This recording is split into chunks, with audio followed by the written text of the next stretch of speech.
अरावल्ली की दुनिया कांप रही थी। राजा ध्रुव का लोहे जैसा राज था। उसने शक्तिशाली ड्रैगन्स को कंट्रोल कर रखा था। उनकी इच्छा एक श्रापित ताबीज से टूट गई थी। पहाड़ उनकी दहाड़ से हिलते थे, गांव उनकी सांसों से जलते थे। उनमें से अग्नि और हिमा सबसे ताकतवर थे।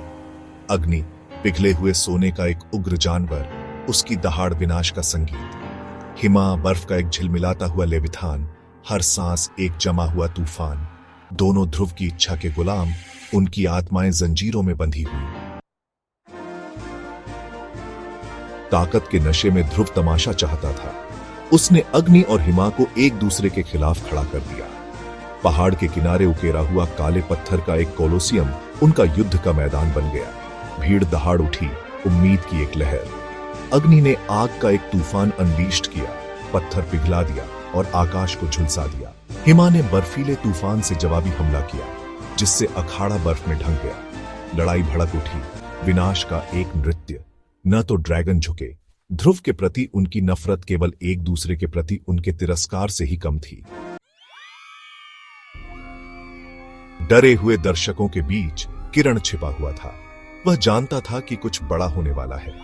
जानवरों के प्रति अपनी सहानुभूति के लिए जाना जाने वाला एक युवक, किरण हमेशा से ही प्रकृति के करीब रहा था। वह ड्रैगन की खामोश पीड़ा को समझता था। उसकी आंखों में दर्द और असहायता साफ झलकती थी। किरण के पास एक दुर्लभ उपहार था। वह अरावल्ली के जीवों के साथ बातचीत कर सकता था, उनके दिल की बात सुन सकता था, उनके दर्द को महसूस कर सकता था और उनकी भावनाओं को समझ सकता था, उनके विचारों को सुन सकता था। यह एक अनोखा और अद्भुत उपहार था। उसने ध्रुव की शक्ति के स्रोत की खोज की थी, काले जादू से गूंजता हुआ श्रापित टैलिस्मैन। यह ताबीज बहुत ही खतरनाक था। इसने ध्रुव की इच्छा को बढ़ाया, ड्रैगन को गुलाम बनाया, ड्रैगन की आत्मा को कैद कर लिया। किरण जानता था कि उसे अभिनय करना है, उसे ताबीज तोड़ना था ताकि ड्रैगन को मुक्त किया जा सके। ड्रैगन को मुक्त करना था और उसकी पीड़ा को समाप्त करना था और ध्रुव के अत्याचार को समाप्त करना था। यह एक कठिन और चुनौतीपूर्ण कार्य था, लेकिन किरण ने हार नहीं मानी। जैसे ही लड़ाई अपने चरम पर पहुंची, युद्ध का मैदान खून और पसीने से लथपथ हो गया। किरण अखाड़े में कूद पड़ा। उसकी आंखों में एक अदम्य साहस था। भीड़ हांफने लगी, उसकी तत्काल मृत्यु की उम्मीद कर रही थी। लेकिन किरण के चेहरे पर एक अजीब सी शांति थी।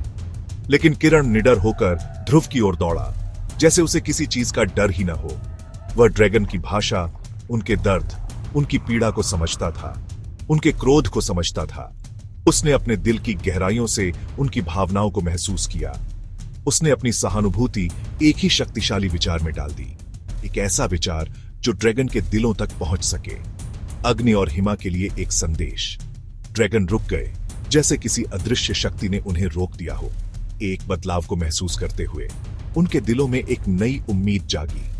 किरण ध्रुव के पास पहुंचा। उसकी आंखों में एक दृढ़ निश्चय था। ताबीज छीन लिया।